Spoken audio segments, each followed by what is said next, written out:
Hello everyone, I am back. और आज का जो हमारा टॉपिक है वो बायोलॉजी से रिलेटेड है। मैंने सोचा कि आप लोग केमिस्ट्री पढ़ पढ़ के कहीं ऐसा ना बोर हो गए, इसलिए क्यों ना हम बायोलॉजी का टॉपिक स्टडी करते हैं। Okay, clear. सबसे पहली बात तो मैं आपको बता दूं, मैं ये नहीं बोलूंगी लाइक कीजिए, सब्सक्राइब कीजिए एंड शेयर कीजिए, बिकॉज इसलिए नहीं बोलूंगी because you are human being and you have show your activation. Okay, यदि आप न्यूट्रल है तो देन डोंट डू एनीथिंग। ठीक है, तो चलिए स्टार्ट करते हैं। आज का जो हमारा चैप्टर है वो बायोलॉजी से रिलेटेड है, जिसका नेम है लाइफ प्रोसेसेस, जैव प्रक्रम।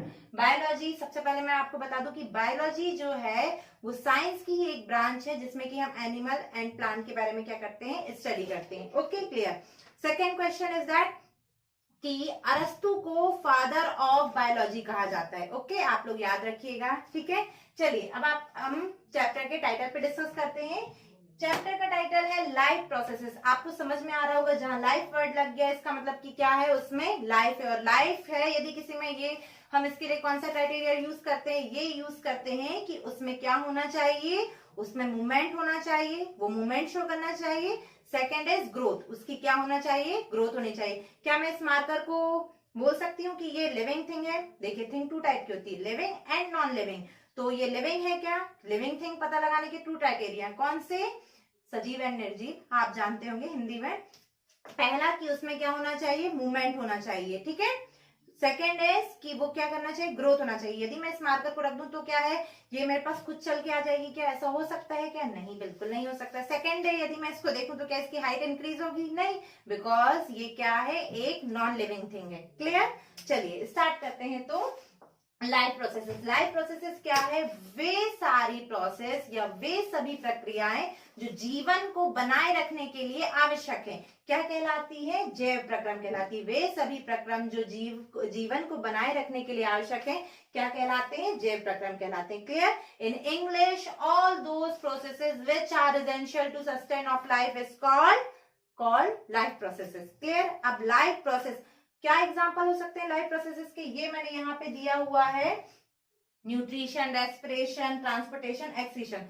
लाइफ को बनाए रखने के लिए क्या जरूरी है? सबसे पहले हम ब्रीथ करें ना, ऑक्सीजन को इनहेल करें, CO2 एक्सहेल करें। सेकेंड इज खाना नहीं खाएंगे तो कैसे ग्रोथ होगी? तो ये सारी जो चीजें हैं ये सब क्या है, लाइफ की ही प्रोसेसेस है। ये जो सारी प्रोसेस है क्या है, लाइफ प्रोसेस है। Clear student. ये जो हमारा चैप्टर है ये क्या है, थोड़ा सा बड़ा चैप्टर है, इसलिए इसको हम 4 पार्ट में डिवाइड करके स्टडी करेंगे। First is nutrition, second respiration, third is transportation and fourth is excretion. Clear. तो आज का जो हमारा वीडियो है वो किस पर है, न्यूट्रिशन पे। हम किस टॉपिक को डिस्कस करेंगे, न्यूट्रिशन को। क्लियर। न्यूट्रिशन, देखिए न्यूट्रिशन क्या है कि जो हम खा रहे हैं, जो फूड हम गेन कर रहे हैं, ऑब्टेन कर रहे हैं, उससे जो एनर्जी रिलीज हो रही है, उस एनर्जी को कहाँ यूटिलाइज कर रहे हैं हम, अपनी ग्रोथ के लिए, उसे हम क्या कहेंगे, न्यूट्रिशन कहेंगे। ठीक है। चलिए तो स्टार्ट करते हैं। हमारा टॉपिक है न्यूट्रिशन। ओके, न्यूट्रिशन क्या है? वह प्रक्रिया है जिसमें कि जो जीवधारी है बाह्य वातावरण से क्या करते हैं, भोजन को ग्रहण करते हैं, और भोजन ग्रहण करने के बाद जो ऊर्जा मुक्त हुई है उसको अपनी वृद्धि के लिए उपयोग करते हैं। क्या कहलाता है, पोषण कहलाता है। Clear. All those processes in which living organism take food from external environment and release energy which is used for the growth of living organism is called nutrition. Clear. Clear है आपको न्यूट्रिशन की definition? Nutrition क्या हो गया, जिसमें कि हम nutrients ले रहे हैं। न्यूट्रिएंट्स क्या है, वो 5 कौन कौन से, जल्दी से बता दीजिए। Fat, carbohydrate, mineral, protein and vitamin. Okay, clear.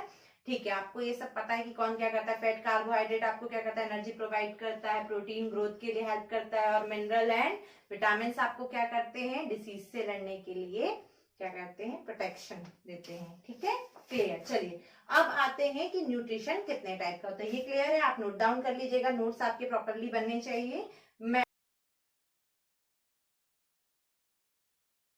Okay student, तो स्टार्ट करते हैं न्यूट्रिशन। हम न्यूट्रिशन को 2 टाइप से क्लासिफाई कर सकते हैं, autotrophic nutrition and heterotrophic nutrition, स्वपोषी पोषण और परपोषी पोषण। क्लियर। तो सबसे पहले हम ऑटोट्रॉपिक न्यूट्रिशन पर बात करते हैं। ऑटो का मीन आपको समझ में आ रहा होगा, ऑटो मीन सेल्फ, ट्रॉपिक मतलब नरिशमेंट, जो अपना फूड खुद प्रिपेयर करे, जो अपना खाना स्वयं तैयार करे, क्या कहलाते हैं, ऑटोट्रॉप्स कहलाते हैं। और इस प्रकार का पोषण क्या कहलाता है, स्वपोषी पोषण। Clear? In this type of nutrition, organism prepare their own food. Clear? is called क्या?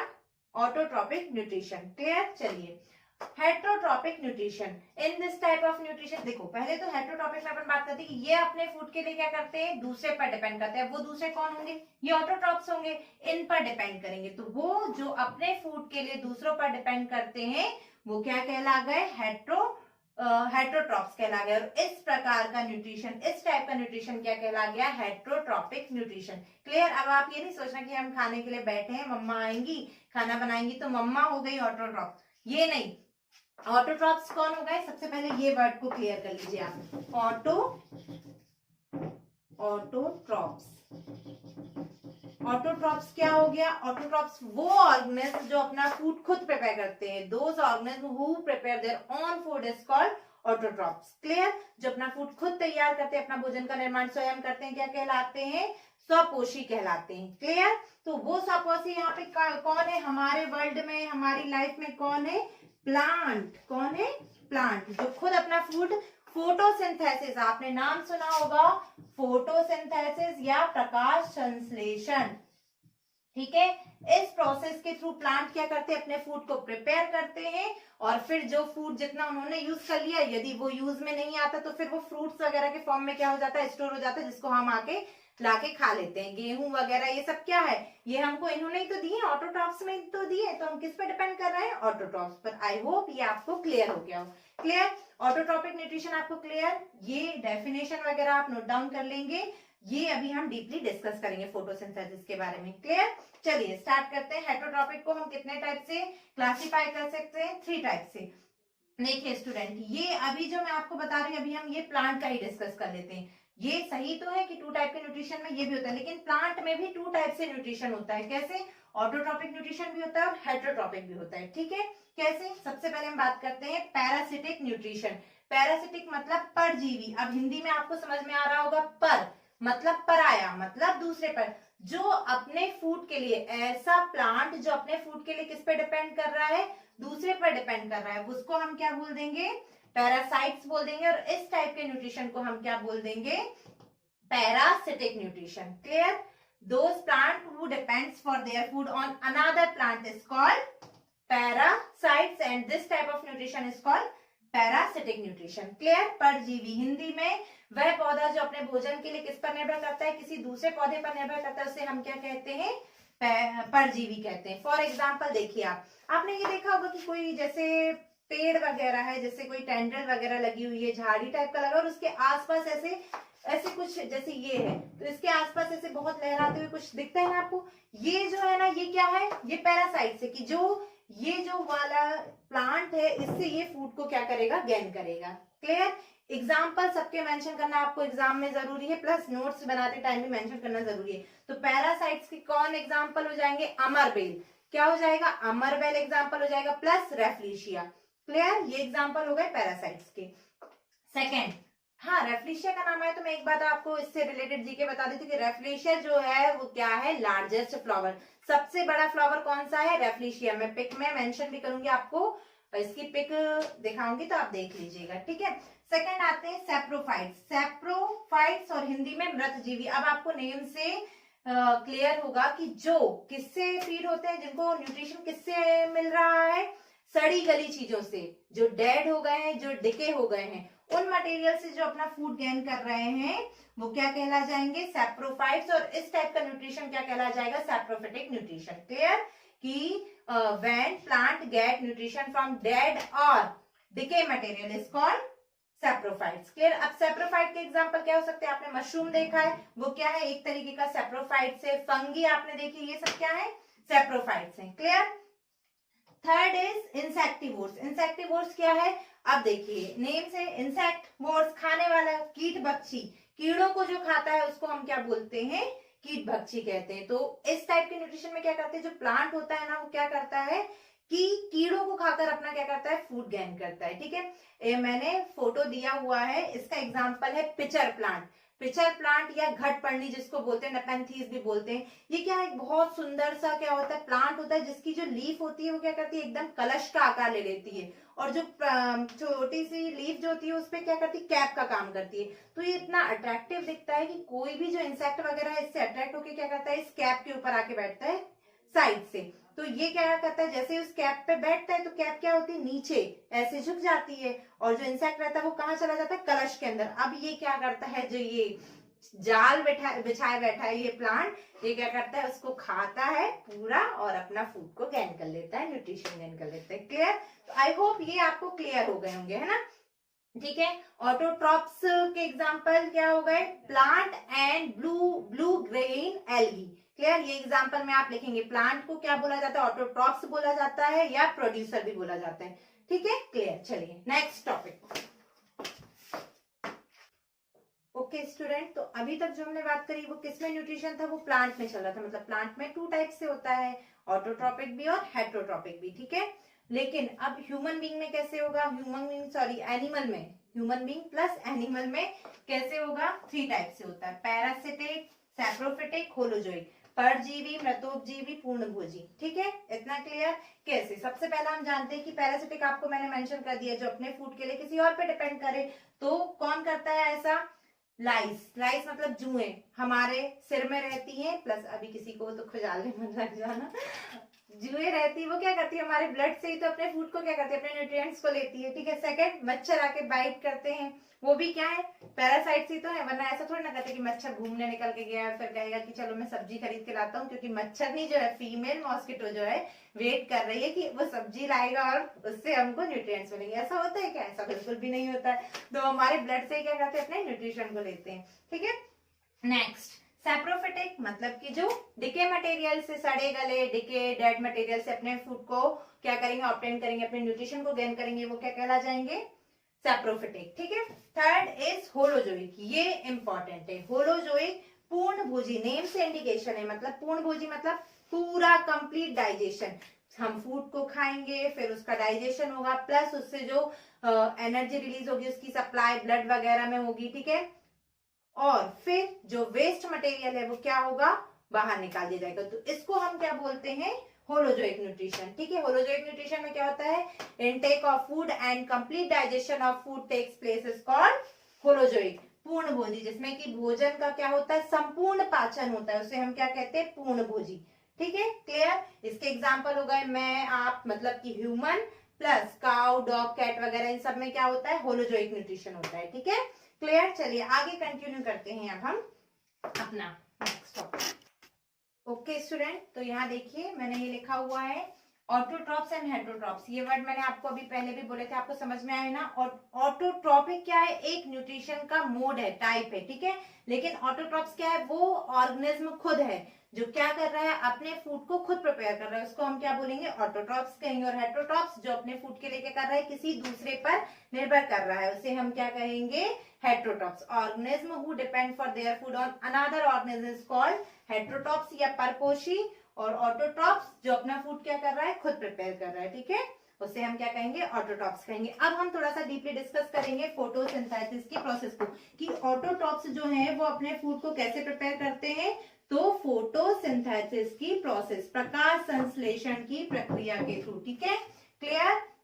ये ऑटोट्रॉप्स हैं। ऑटोट्रॉप्स के एग्जांपल जब भी आपसे पूछा जाए आप क्या देंगे, plant plus blue green algae. ठीक है, क्लियर? चलिए तो फोटोसिंथेसिस को डीपली डिस्कस करते हैं।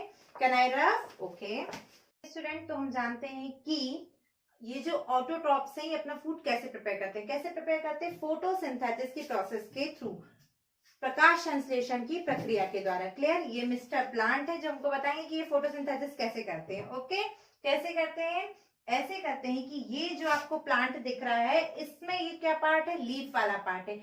ये किस कलर का होता है, ग्रीन कलर का होता है। और इसमें क्यों ग्रीन कलर होता है, क्योंकि इसमें एक पिगमेंट पाया जाता है जिसको हम बोलते हैं क्लोरोफिल।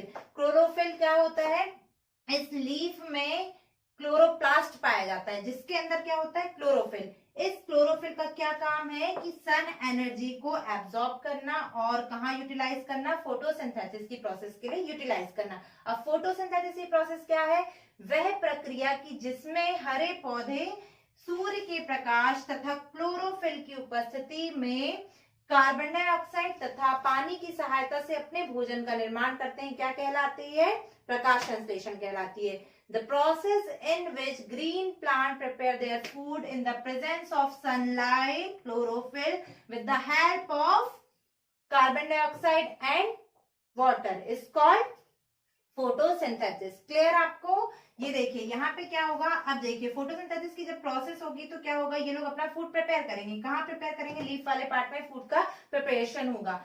जो इनका प्रोडक्ट होगा, इनकी रिएक्शन, हम रिएक्शन तो पहले पढ़ चुके हैं, तो इनकी रिएक्शन का जो प्रोडक्ट होगा वो क्या होगा? ग्लूकोज बनेगा, ऑक्सीजन बाहर निकलेगी और जो एक्सेस अमाउंट ऑफ वाटर होगा वो ट्रांसपिरेशन के थ्रू लीफ से क्या हो जाएगा? बाहर निकल जाएगा। आपको फोटोसिंथेसिस वाले टॉपिक में क्या मेंशन करना जरूरी है? केमिकल इक्वेशन को मेंशन करना जरूरी है। ओके, तो हमने क्या लिया था? CO2 लिया था प्लस वाटर लिया था, किसकी प्रेजेंस थी? सनलाइट की प्रेजेंस थी। और कौन था? क्लोरोफिल था। क्या बन रहा था? ग्लूकोज बन रहा था, C6H12O6 ग्लूकोज का फॉर्मूला, प्लस ऑक्सीजन बाहर निकल रही थी, प्लस वाटर।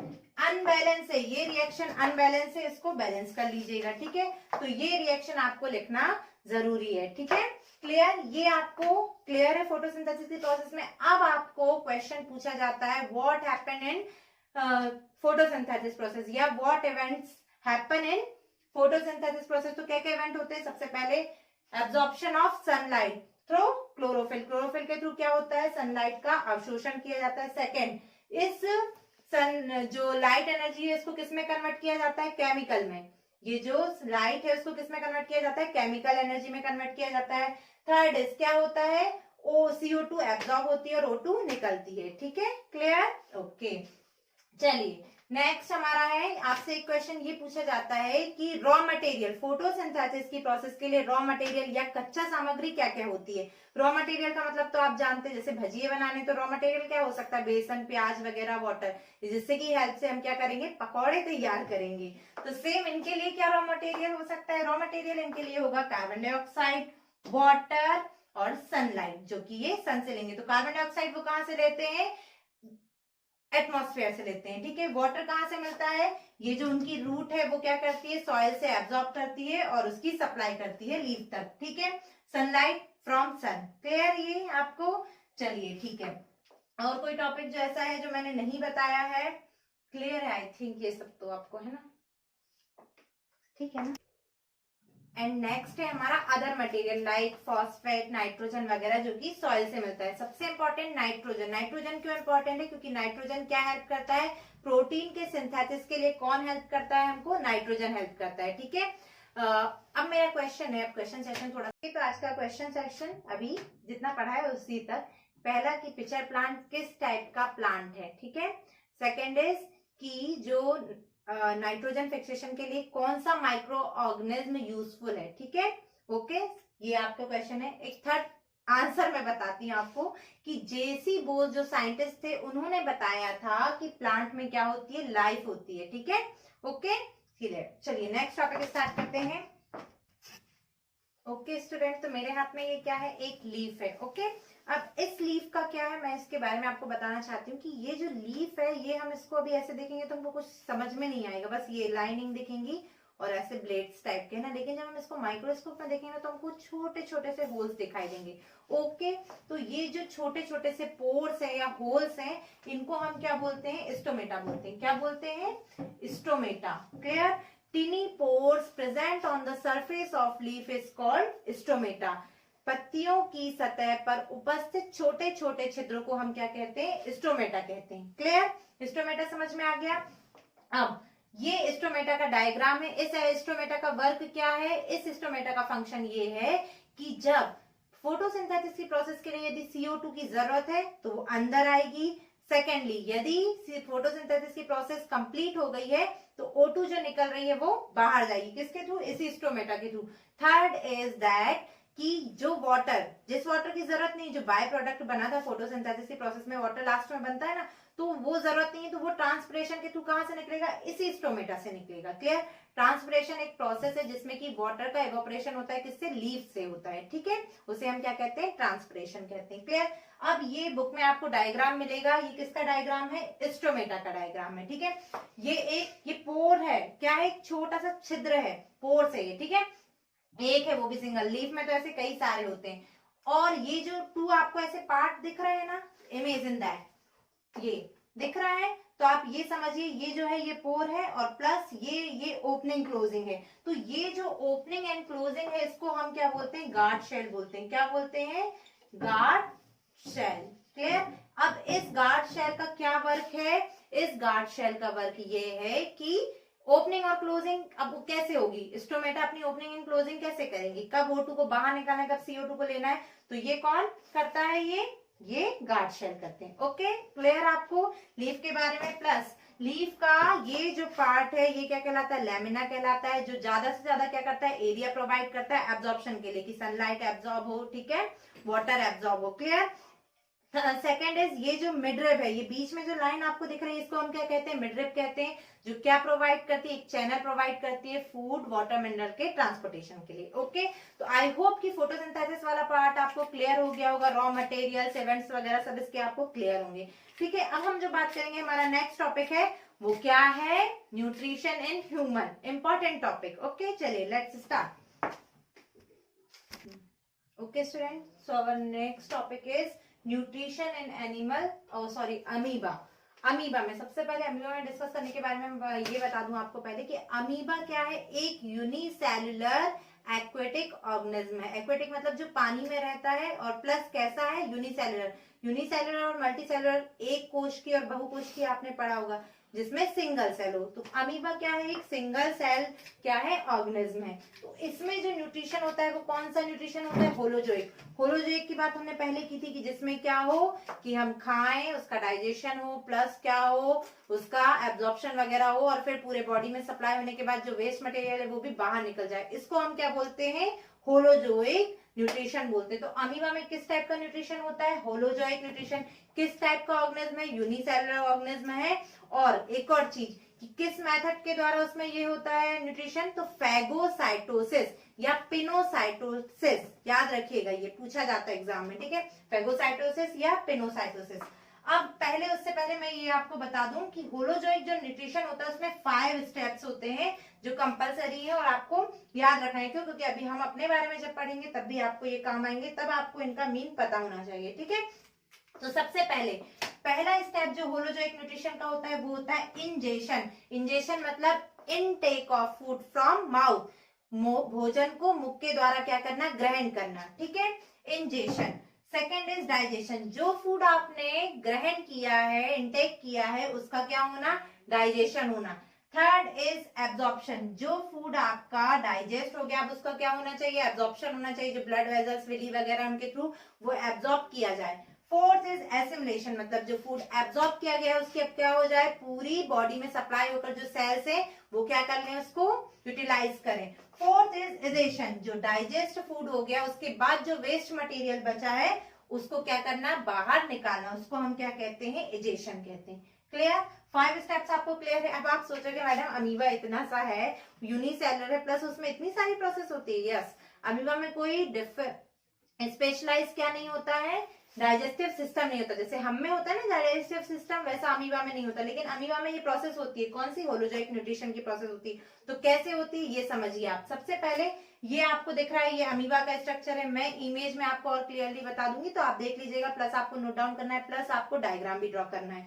ठीक है, ये अमीबा है। अमीबा का कोई शेप डिसाइड नहीं होता, इरेगुलर शेप का होता है। ये उसका न्यूक्लियस है और उसका जो आसपास मटेरियल है वो क्या है, साइटोप्लाज्म। धीरे धीरे क्या होता है, फर्स्ट स्टेप इज इजेशन। कौन सी प्रोसेस, इंजेशन, सॉरी इंजेशन मतलब अंतर्ग्रहण।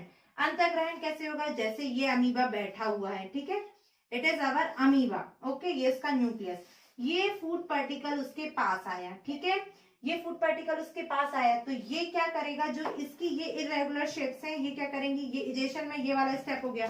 सेकेंड इज दैट कि क्या होगा कि इसके ये जो इरेगुलर शेप है ये क्या फॉर्म करेंगे, आर्टिफिशियल फीड फॉर्म करेंगे, जिनको हम बोलेंगे सूडोपोडिया। क्या बोलेंगे?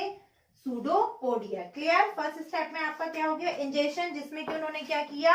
आर्टिफिशियल फूड को क्या, फीड को क्या किया? डेवलप किया। ये जो इसका इरेगुलर शेप था, इन्होंने क्या किया? ये डेवलप किया, ट्यूब लाइक स्ट्रक्चर। इनको हम क्या बोलेंगे? क्या बोलेंगे इसको? सूडोपोडिया। सूडो मतलब होता है फॉल्स और पोडिया मतलब होता है फीट। कैसे पैर? झूठे पैर। ये निकाले इसने और ये क्या करेगा? इसको अब टेक करना स्टार्ट करेगा। फर्स्ट स्टेप हमारा ये हो गया। ओके, अब हमारा सेकेंड स्टेप क्या होगा? Can I rough if you note down? Okay, तो स्टार्ट करते हैं। अमीबा में न्यूट्रिशन। देखिए, ये डायग्राम के थ्रू मैंने आपको बताया है। इंजेक्शन मतलब सबसे पहले वो फूड को क्या करेगा? गेन करेगा। जैसे ही फूड पार्टिकल अमीबा के पास आया तो इसके आसपास क्या बनना स्टार्ट हो गई? ये आर्टिफिशियल फीट बनना स्टार्ट हो गए, जिनको हमने क्या बोला? सूडोपोडिया।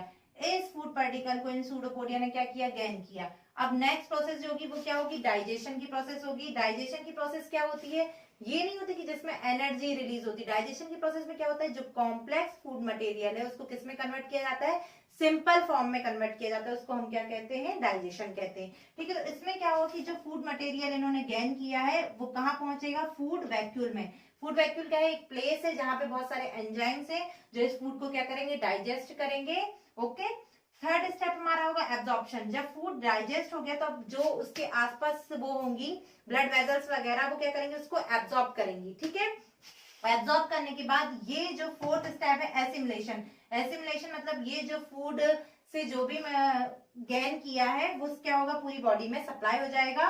और फोर्थ इज कि जो अब डाइजेस्ट होने के बाद फूड वेस्ट मटेरियल बचा है वो क्या हो जाएगा? इसी रास्ते से वापस से बाहर निकल जाएगा। ठीक है,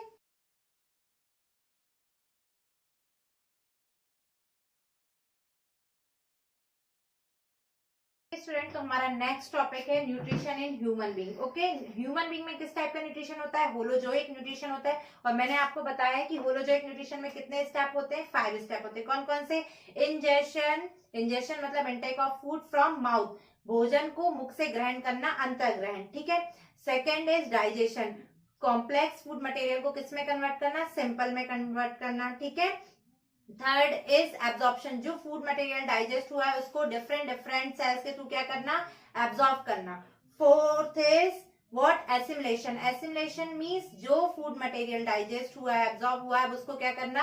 यूटिलाइज करना बॉडी की ग्रोथ के लिए। और फिफ्थ है इजेशन। इजेशन मतलब जो वेस्ट मटेरियल है उसको बॉडी से बाहर निकालना। क्लियर?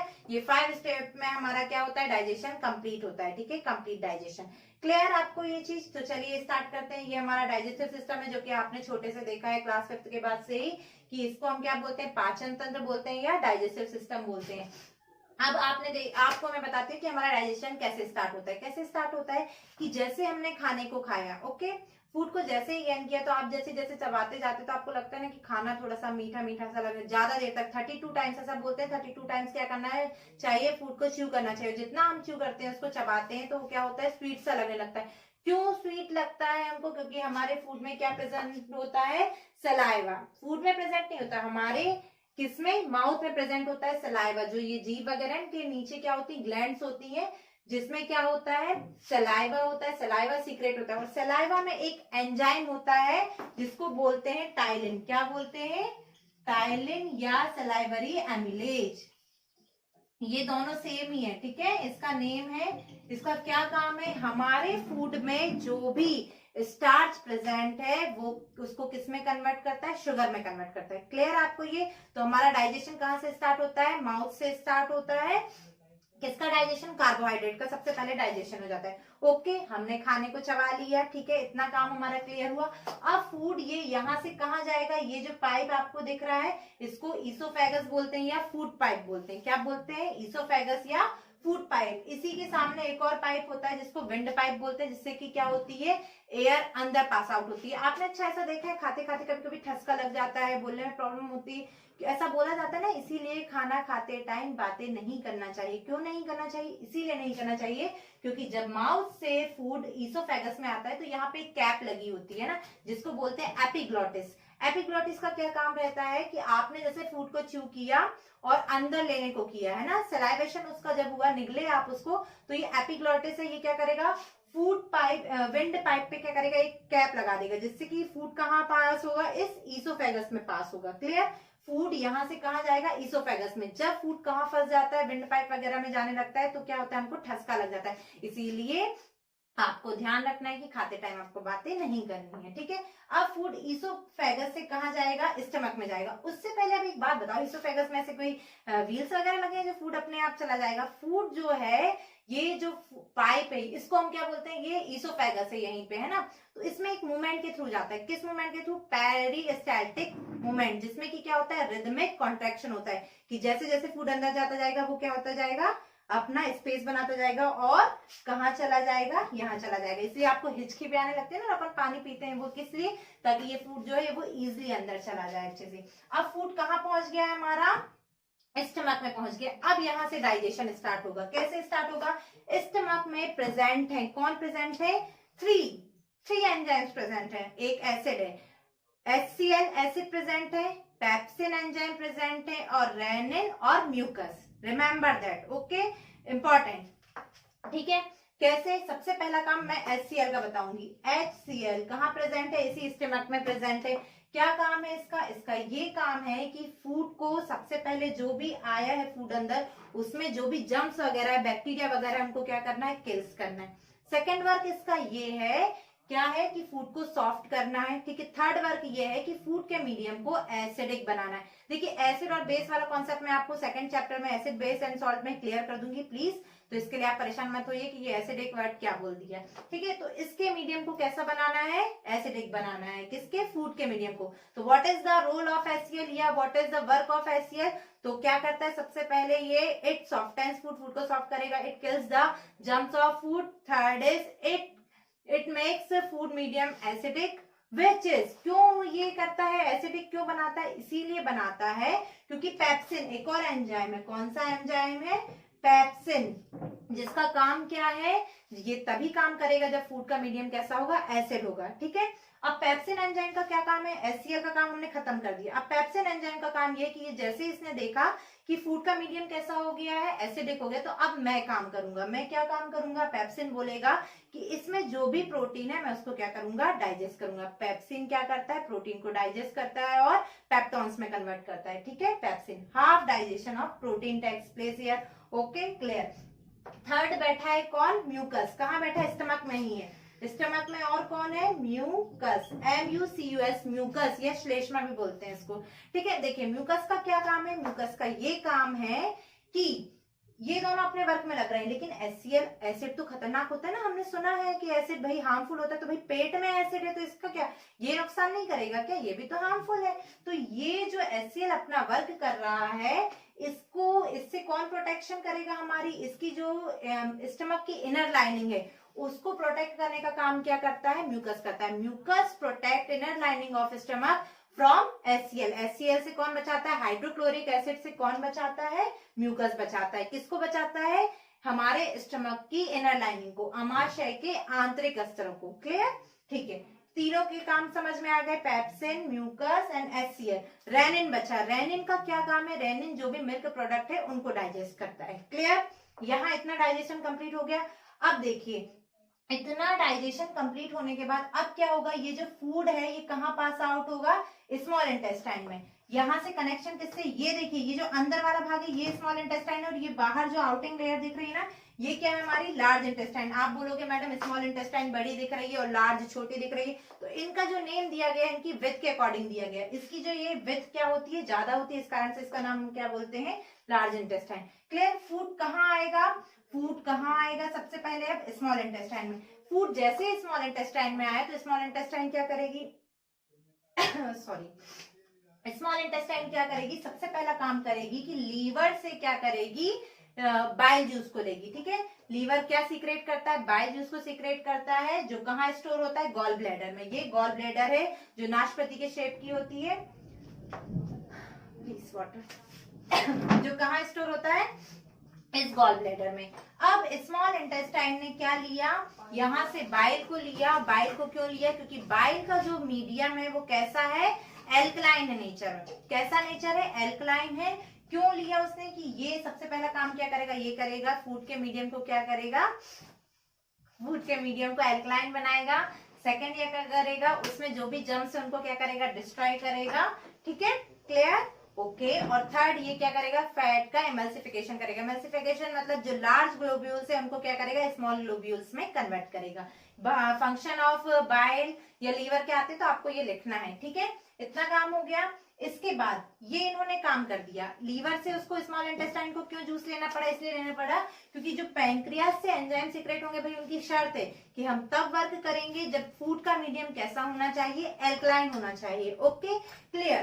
तो अब स्मॉल इंटेस्टाइन ने इनका काम कर दिया, इन्होंने इसने क्या किया, फूड को कैसा बना दिया, लीवर से जूस लेके कैसा बना दिया है, कैसा बना दिया है, एल्कलाइन बना दिया है। देखिए लीवर के बारे में एक ये है कि लीवर जो है क्या है, largest gland of the body है। ओके, रिमेंबर दैट, ठीक है।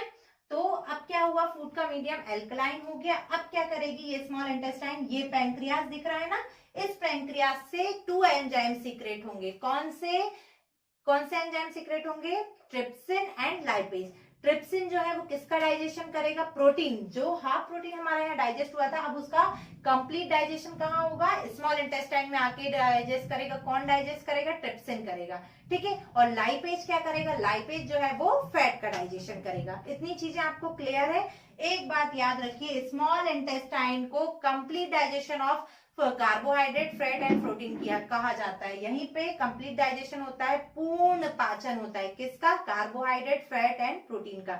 ऑब्जेक्टिव के लिए ध्यान रखिएगा, it is the site of complete digestion of fat, carbohydrate and protein. Clear, इतना काम इन्होंने कर दिया। अब हमारा फूड डाइजेस्ट हो गया। फूड कैसे डाइजेस्ट हुआ कि जो हमारा कार्बोहाइड्रेट था वो किस में कन्वर्ट हो गया, ग्लूकोज में कन्वर्ट हो गया। जो प्रोटीन था वो अमीनो एसिड में कन्वर्ट हो गया, और जो फैट था वो फैटी एसिड एंड ग्लिसरॉल में कन्वर्ट हो गया। आप बोलोगे मैडम ये डायरेक्ट क्यों नहीं है, क्यों, क्योंकि ये जो सब है इस साइड वाले प्रोटीन टू अमीनो एसिड, तो ये सब क्या, प्रोटीन, कार्बोहाइड्रेट, फैट वगैरह, ये सब क्या है, कॉम्प्लेक्स फूड मटेरियल है। इनको सिंपल करके हमारी बॉडी में क्या किया जाता है, स्टोर किया जाता है, सप्लाई किया जाता है। आई बात समझ में, इसलिए इनका कन्वर्जन जरूरी है। तो यहाँ ये सब हो गया। अब फूड जो डाइजेस्ट हो गया, तो ये जो स्मॉल इंटेस्टाइन है ना, इसमें ऐसे फिंगर लाइक क्या होते हैं, प्रोजेक्शन होते हैं। क्या होते हैं, प्रोजेक्शन या एक्सटेंशन। इनको हम बोलते हैं विली। क्या बोलते हैं, विली। क्या बोलते हैं, या दीर्घ रोम बोलते हैं, हिंदी में दीर्घ रोम।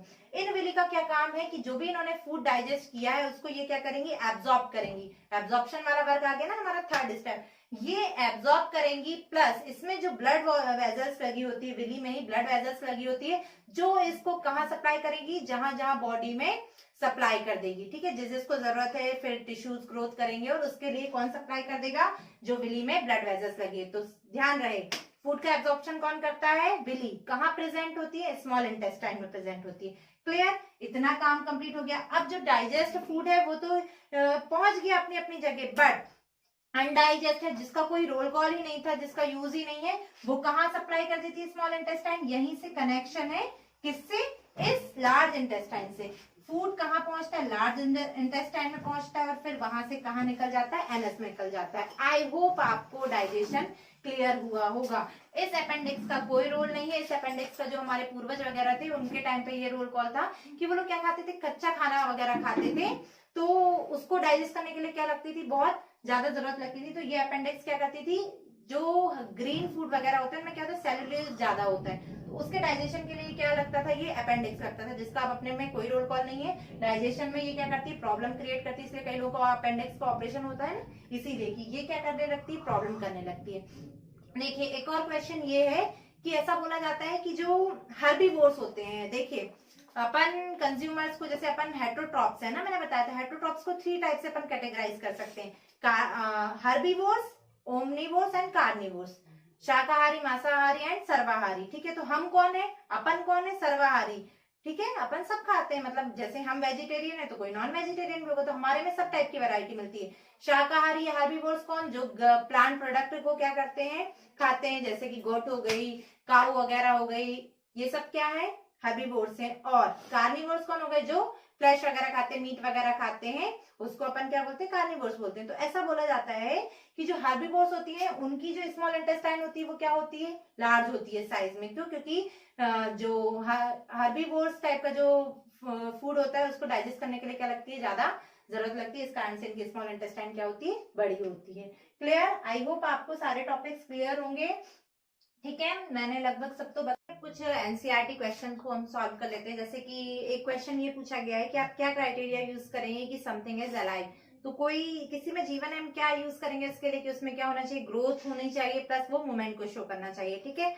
सेकेंड क्वेश्चन ये था कि ऑर्गेनिज्म के क्या क्या रॉ मटेरियल होते हैं। रॉ मटेरियल मतलब वही कच्चा माल है ना, कच्ची सामग्री, कि कोई भी ऑर्गेनिज्म जीवधारी जो है वो क्या सामग्री यूज करता है। तो हम क्या यूज करते हैं, हम खाना, फूड हमारा हो गया।